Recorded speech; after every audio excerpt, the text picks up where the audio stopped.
Good morning, y'all. Welcome to my channel. My name is Shanna. Today we're going to do the hands-on tie-dye method. I have 3 designs for you to do. This video is intended for you to watch this and then gather your materials and do your own thing. I am doing everything here as if this were a tie-dye kit from Walmart. So my fabric, these are roughly 18 by 18. I took a 36 by 36 and I just cut it in fourths. Bound it with the serger, but you'll have to hem whatever way you choose. They need to be hemmed. It's been washed with no fabric softener. It's been dried without a dryer sheet. And so it's ready for me to tie it. I will tie the 3 pieces and then I will dye them. And then I have 3 or 4 pieces that I've already dyed, and they are totally dry and ready to be unwrapped. And that's how I will show you what these will look like. So we'll get started. The first thing we're going to do is a heart. And mostly anything that you can draw half of, you can put on a tie-dye. So you just have to kind of eyeball where you want the cleavage of the heart and make it kind of steep.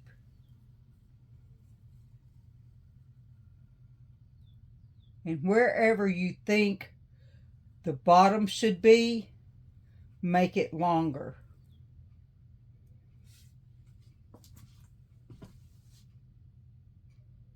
There we go. This is going to be a long video. I will pause at every opportunity to save y'all some time, but it's going to be a long one. So I like to start with my first pleat with the mark at the bottom.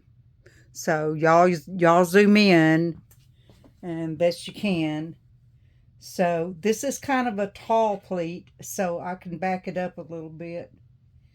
And then what you're wanting to do is make a straight line out of this mark.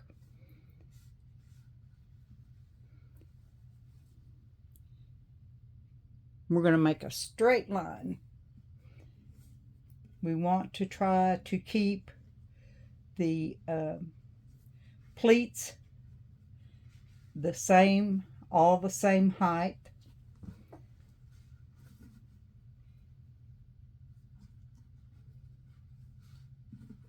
My hands are not very dexterous.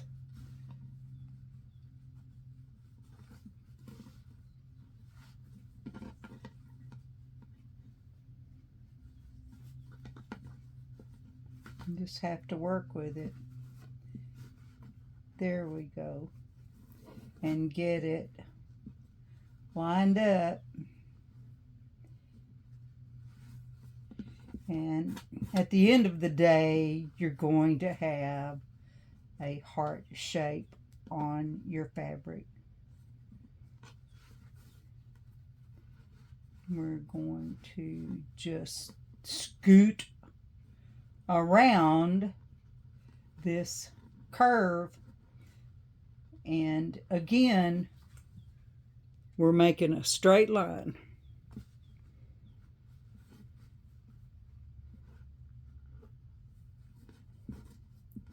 And you come around the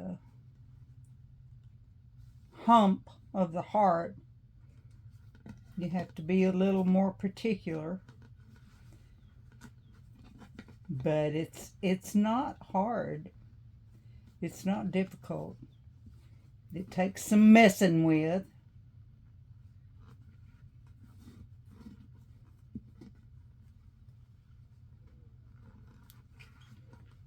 still pretty straight.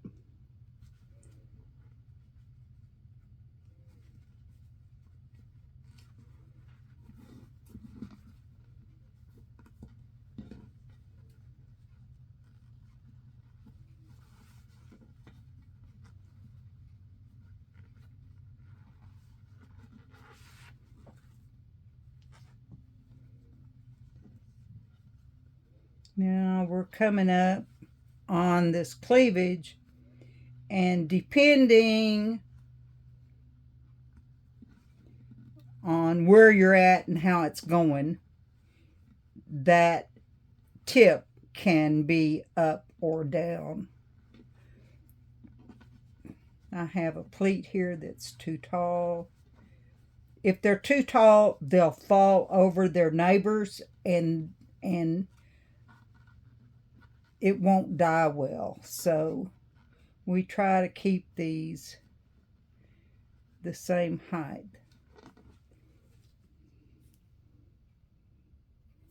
And then there's the other one. That's where we started. And it's about as straight as it's going to get. Now, as for supplies, I have a stack of newspapers down here to absorb dye. You want to cover your workspace with plastic. Just think about wood is organic. And I don't know if it's showing, but like right here, I've spilled dye. That's not coming out. That's raw wood. It's not been finished. But with this piece of wood, every little crack that might have a crack in the finish is going to absorb dye. So bear that in mind. I have a selection of, now I want you to see this. This is not perfectly straight. I can mess with it and make it perfectly straight. I just really don't think it's that important. But do as I say, not as I do. Try to make this line as straight as possible. So I've got a rubber band, and I'm going to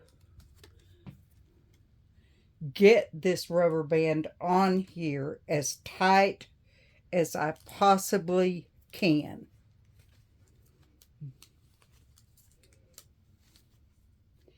And sometimes I will take a skewer and get the rubber band exactly where I want it.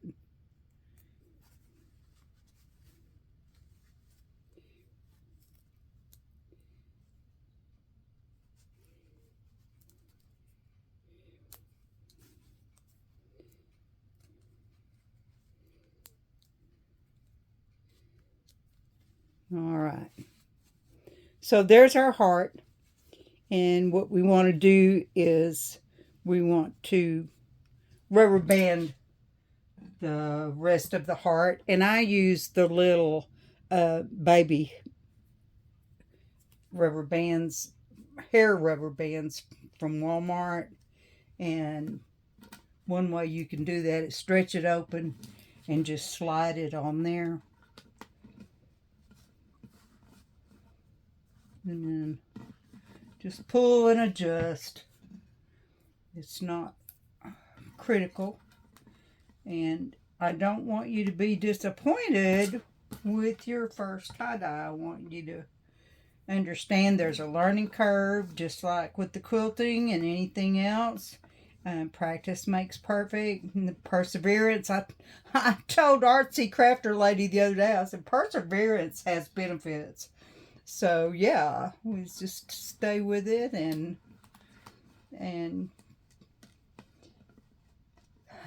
because in the final analysis, every piece that you dye, and I've got some that are, I don't have any duds, I will not confess that, but they will all make a beautiful splash in the middle of a quilt. So there's that one. There's the heart. Okay. And then I wanted to show you how to do a swirl. Now, some of these things benefit from being a little damp, because the fabric tends to be more malleable when it's a little damp. So it's not wet. So to make a swirl, we're just going to pinch it in the center, or what looks like the center, and we're just going to start twisting. And you can twist any direction you want.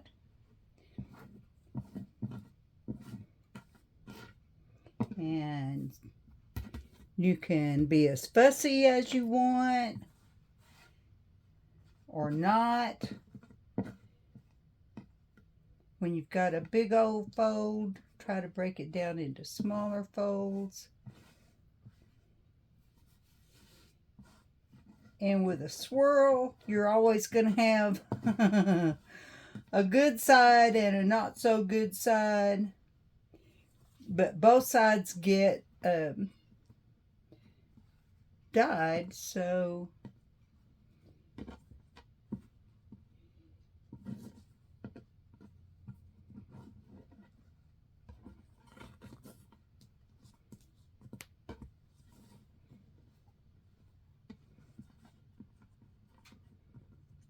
if it winds up making like a little cup, it's okay.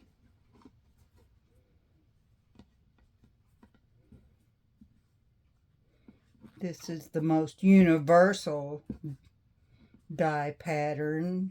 Everybody in the world that tie-dyes knows how to make a spiral. Spiral, swirl.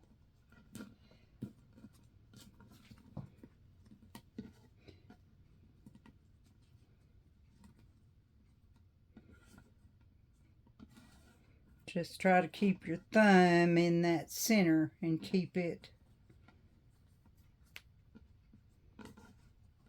Okay. So there we have it. Grab a rubber band. I've got rubber bands from the Dollar Tree because they're inexpensive, and they come in a couple of sizes. So it's a little misshapen, but look, we're going to fix all this. Okay. And it helps to stretch your rubber band before you put it on there. These are really loose, and that's fine. That's what we want. Patterns that are tied super tight are necessary, but it's a lot of work to get the dye to absorb. So the looser your fold, the more quickly that the dye will absorb. So here we go. And then on the back, it's a lot prettier. So we're going to start our dye back here. Now, the one thing I am going to do is adjust my rubber bands so that they make with 3 colors, we'd really like to have 6 sections here. And so I've let the intersection rest over the center, and I'll show you why when we start dyeing. But we only have 3 colors, so this is 6 sections, and it will be fine. So there's number 2. The next is number 3. And so we're going to fold in half.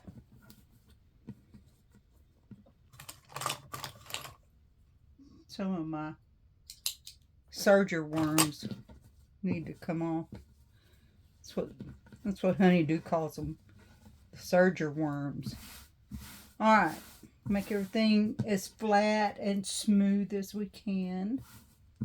Now you could press these As long as they don't have soda ash in them, you could press your fabric. Once it's soaked in soda ash, which you would do if you're bulk dyeing, then you can't press it because the heat will scorch it and the scorch won't wash out. So ask me how I know that one. Okay, half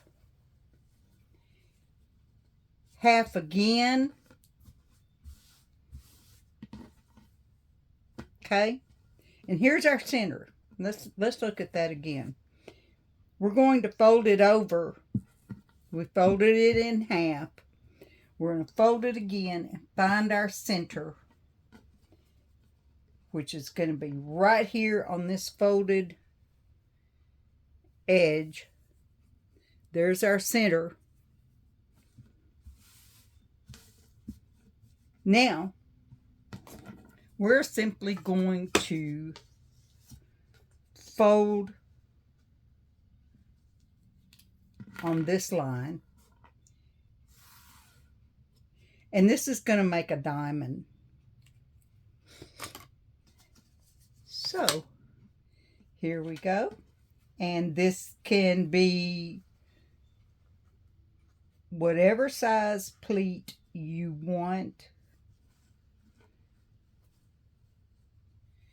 And I honestly couldn't tell you.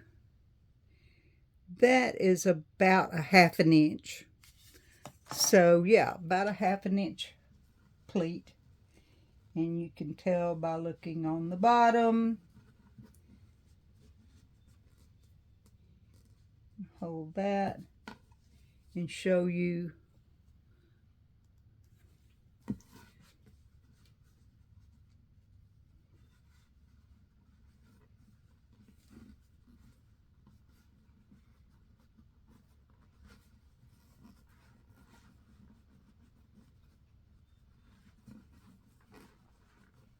Again, we want to try to keep these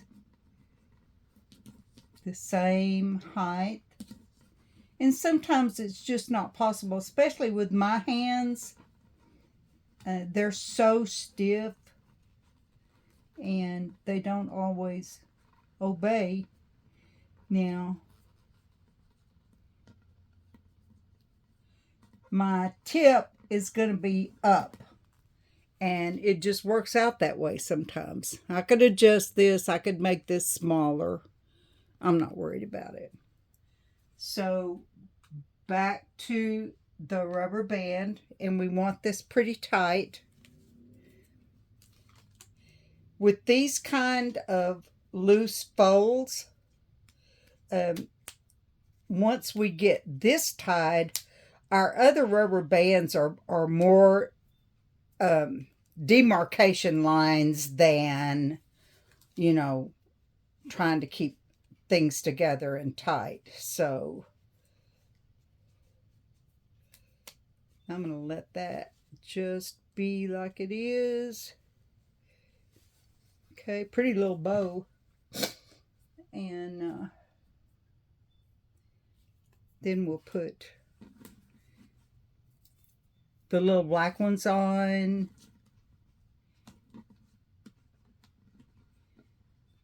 And I like to set it so that it's right there holding that point down.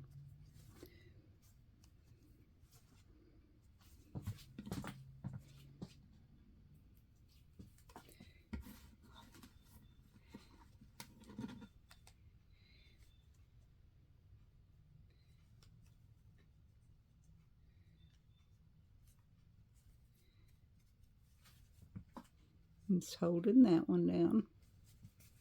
Bring it on out.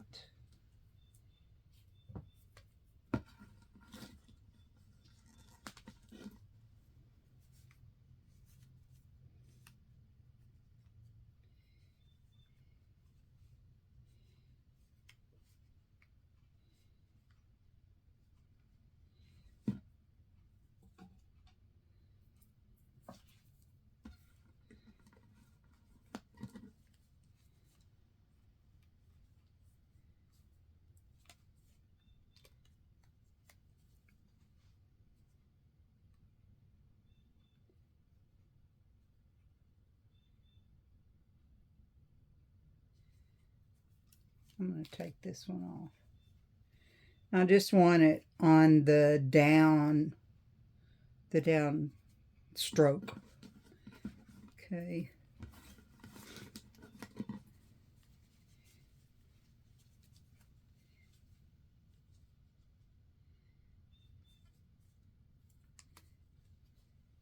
On the same, both sides.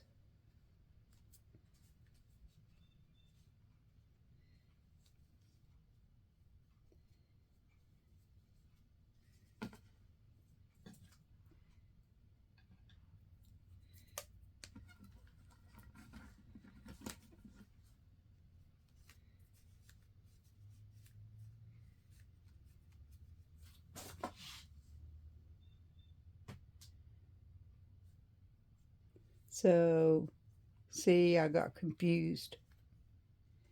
So, we just bring this over and add one more.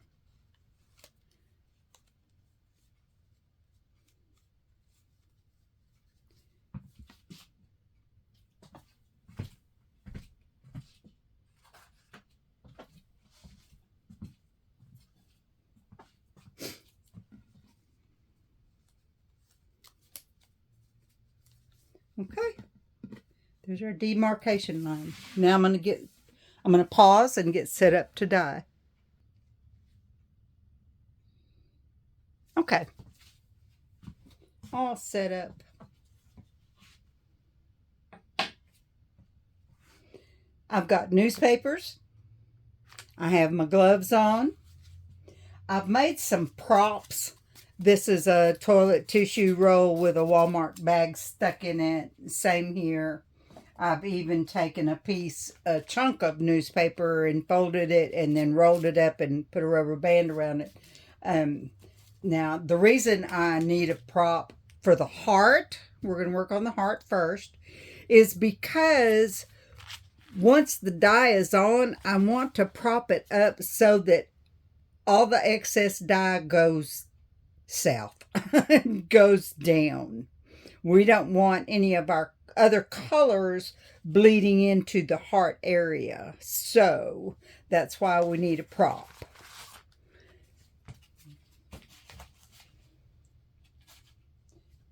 So we start out with yellow. And one thing I did not include, it's good to have a stack of paper towels handy just for mopping up drips and that sort of thing. So just have one sitting there. Sometimes when you pull the lid off, you'll get a splash. So put your finger over the tip of the bottle as you lower it to your fabric. And then we're going to simply drip some dye on here.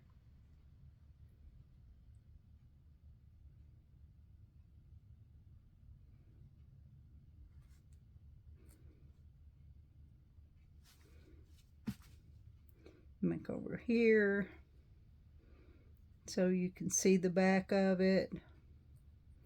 Make sure you get a good saturation. Okay.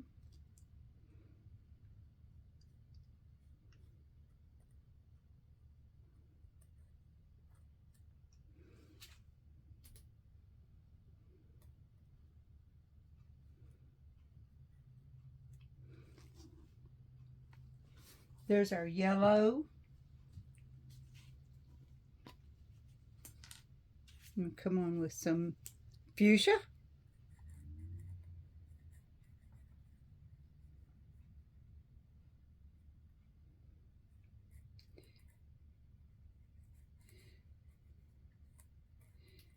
Yellow tends to absorb very quickly, and the fuchsia is a bear. It does not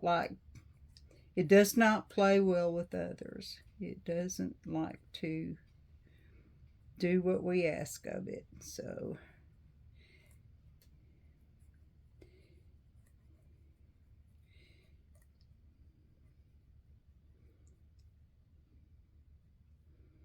now I'm just going to let that sneak up on that rubber band.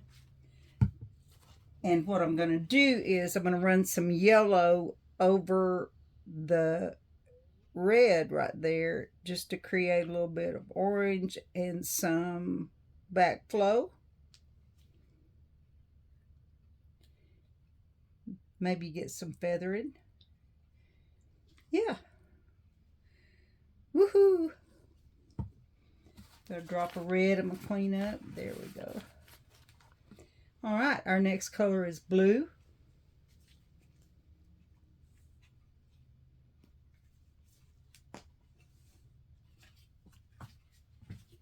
And I'm just looking on the one I've already done to see what I do next. Okay, so we've got blue.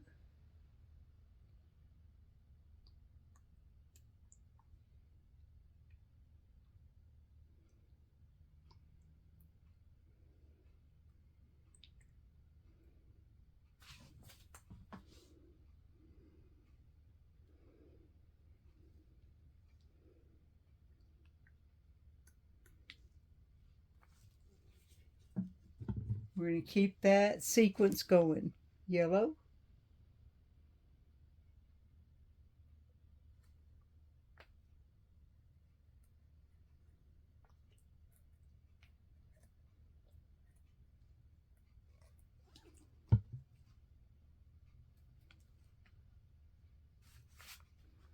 That's what I meant about them covering each other up. Got to watch that.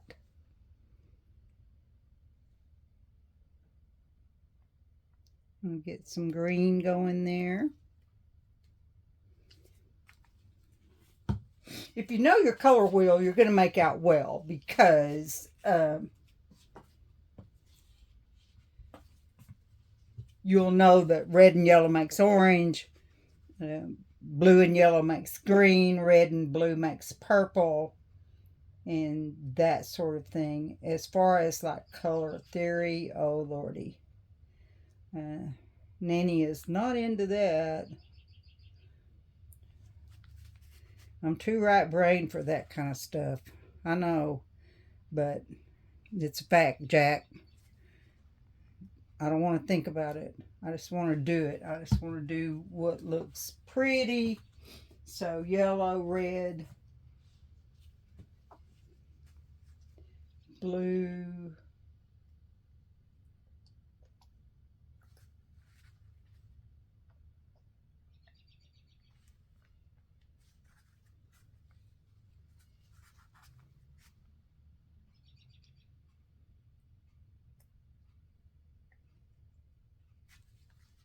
And then this tail down here.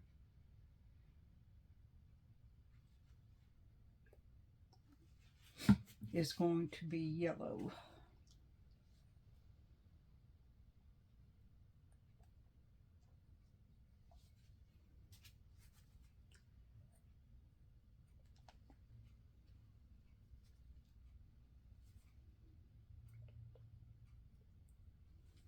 Okay.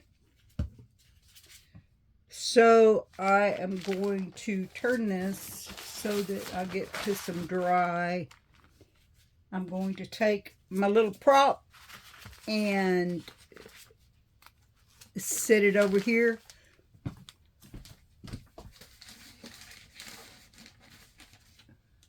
So that the heart area is propped up and all the excess dye will drain towards the bottom. Okay. Next up, let's do our swirl. Now, we've got this banded in pies. So pies are what we're gonna, that's how we're gonna dye. So let's do, I think we're gonna skip one in between. So let's do yellow.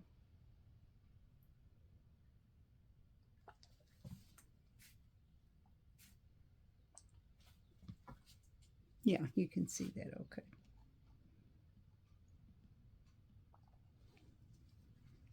Yellow.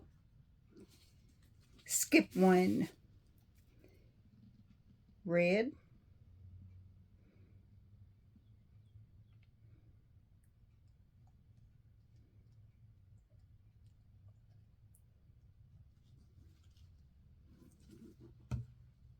We're going to skip one. And blue.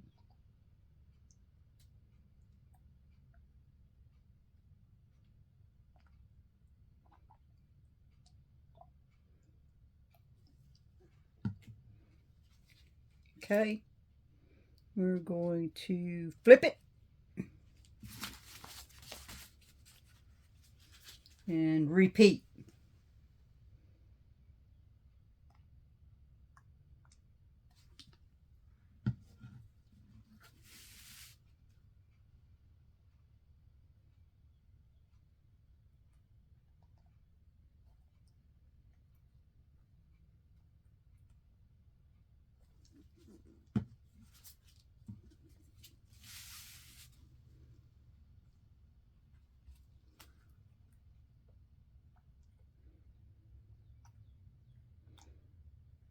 I highly recommend setting these into a space that is protected from cats, dogs, and kids and let them dry completely. Now I've got a skewer here that will help me look around and see if I have good saturation. And it's looking like I do. Okay. Set it aside. And it may take a couple of days. It took a couple of days for mine to dry. So here we come with the next chunk of newspaper. And these are used, but the dye is dead, so it doesn't matter. Okay, this is our diamond. So we're going to start with red in the center. And because this is kind of tight, it's going to take some work to get it. You know, I'm just doing a little squirt at a time because it's going to take time for this to soak in here. Now, if you are, I want to show you. Let me see. Can you see that? Can you see how inside it's still white? So, yeah, it's going to take a minute. But we just very slowly keep adding dye right there in the center. And yeah, it's going to spread out some. That's okay. We're not worried about that. It's art for art's sake.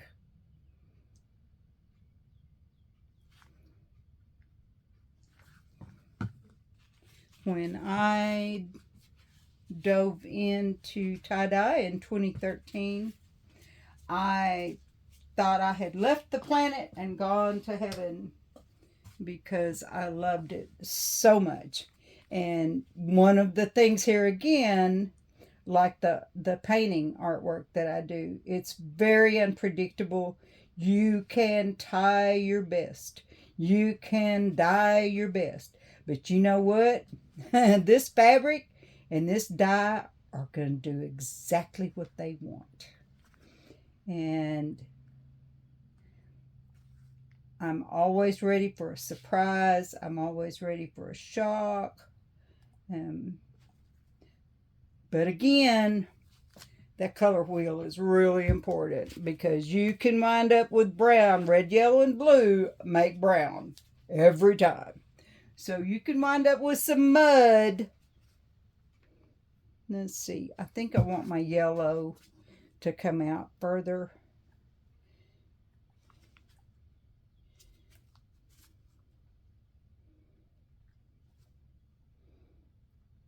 And that's so that we can make some green. And like I said previously, yellow absorbs real quick. So see how our red is bleeding over? I love that. Makes it real feathery. So I'm going to mop up my drips here. Come over here. Okay, now we're going to do our blue.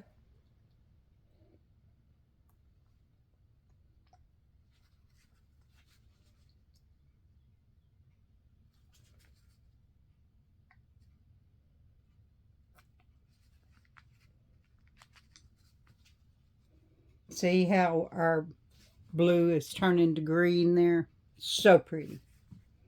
So pretty. But we don't want our yellow to disappear either, and that can happen quicker than you think. So I always try to put more yellow on that I think I need, just so I can enjoy the spreading color.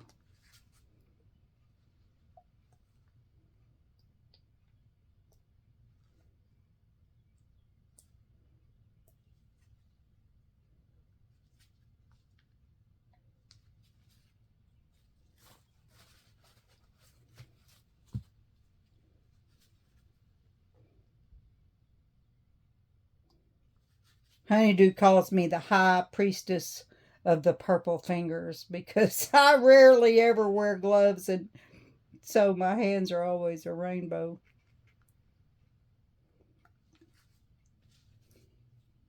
And it wears off. I ain't messed up. Okay, now we're going to do, let's see, green, blue. Let's do red.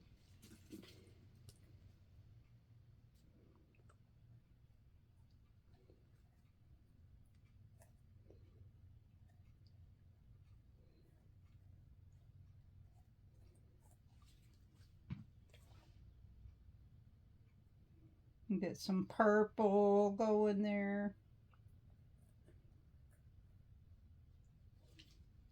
Woohoo! Y'all are going to have to ask questions because some of this is just so automatic to me, I don't think to explain. And I love your questions. I love the interaction. I love the community aspect of talking to you guys and answering questions and that sort of thing. So I've got a cleaner piece of paper, and what I'm going to do, I'm going to take one of my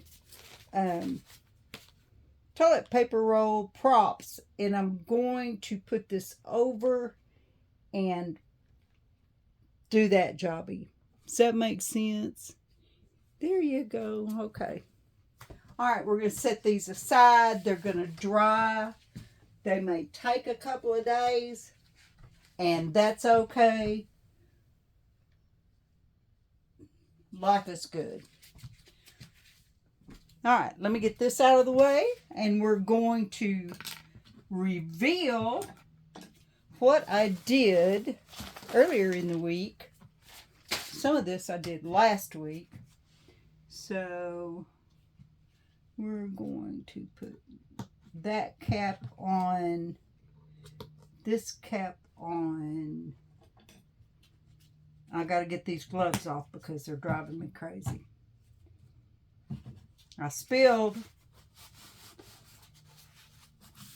and I'll scrub this here in a little bit, so not to worry.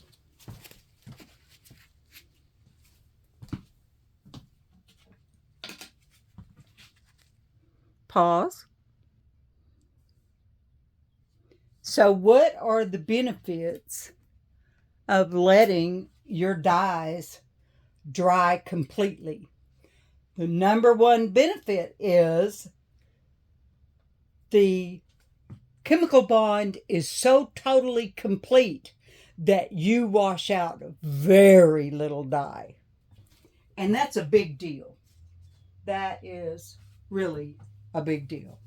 So here we go with our diamond, and they're very dry.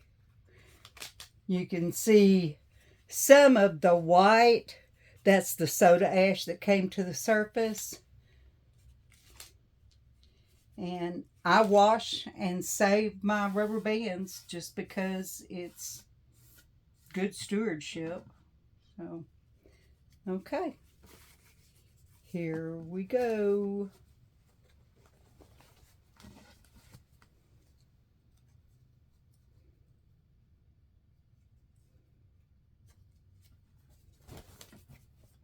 Now this wound up being an X. So, see?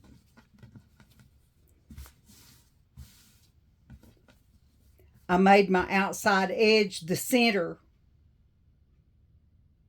And so we got an X and the diamond's out here. But that's okay. It's awesome. I have another one that I did. I didn't fold it quite as much. We'll see if I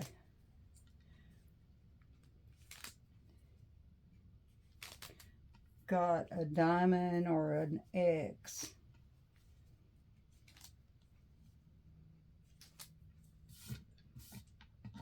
Come here. Let's see what we got here. Ooh! Yeah. Okay, this one was just so cool. I folded it in half and I drew my line from corner to corner. So it made this gorgeous diagonal V. Ooh! Look at that. Oh, that's going to be gorgeous.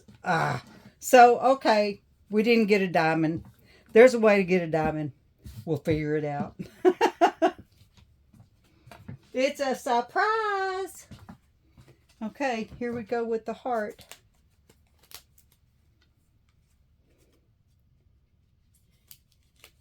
If these rubber bands are too hard to get off, I just cut them.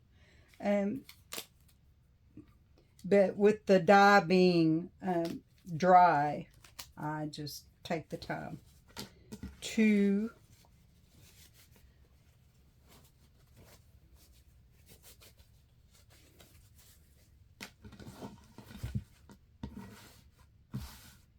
oh, it's so pretty.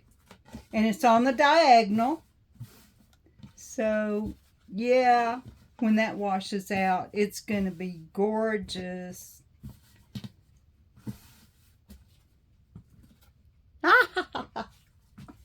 Yay! Okay, next up is our spiral / swirl. Now, remember, this had white in between the colors, just like the one that I did a while ago, but they gravitated, they traveled, and it's gorgeous. Oh, my goodness. I love y'all to pieces. By all means, ask questions. You can always message me on Facebook Messenger. My email is shannaleelacer@gmail.com. So just like my channel name, spelled exactly the same. shannaleelacer@gmail.com. And by all means, email me, ask me questions. Messenger is great. And I love y'all to pieces. This has been a blast. Let me know what you do and how you like it. And keep chasing that dream. Keep making safaris into new art methods. We love you. We'll talk to you later.